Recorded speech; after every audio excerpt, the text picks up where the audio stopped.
Hi there. I've just returned from a 7-month trip around the world. This is a poem I wrote shortly before I left. It's called Eclipso Facto. The equinox of two hemispheres, autumnal in the South Pacific, vernal in the North Atlantic. I was moored to the couch on the veranda at my mate Danny's place around 3 this morning when his younger son Maddie switched on the kitchen light and the total eclipse flashed right into my unsetting mind from the other side of the globe. A flotilla of dreams bobbed continually on the superlunar tide. We're getting married soon, he told me, as we surveyed the vista from the villa, to which he had invited me to let me know while she was anchored to their divan, face averted from our sidelong glances, while I offered him sincere congratulations.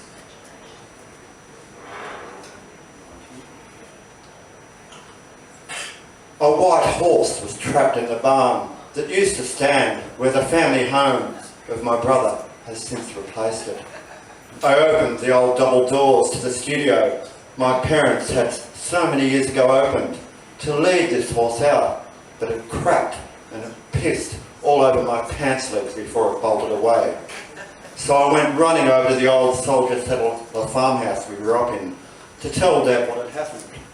But he was in the shower, and Mum told me not to interrupt her while she was working on her latest painting.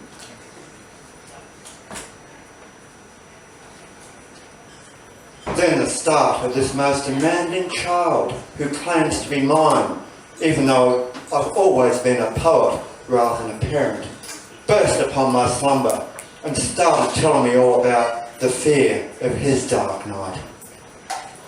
Today is merely tomorrow getting too far ahead of itself. My bucket list is now down to just 2 items.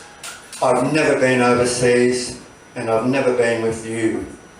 And after the years since, I can scratch those 2 from my bucket list. Overseas and you and overseas.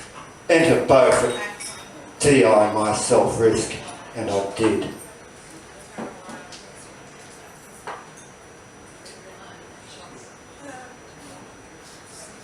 Actually, make that 1 item.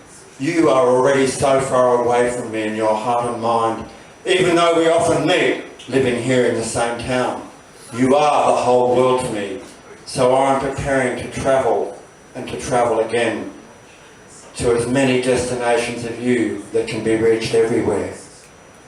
I've met various versions of you with differing names through the years, none of which I will change, although the order of sequence of those times and places of our encounters now happens to be immaterial.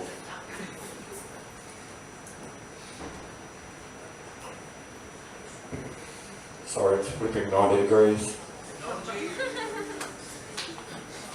Only this time around, you rhyme with the breath and its constant of death, and you should have been painted by Andrew Wyeth.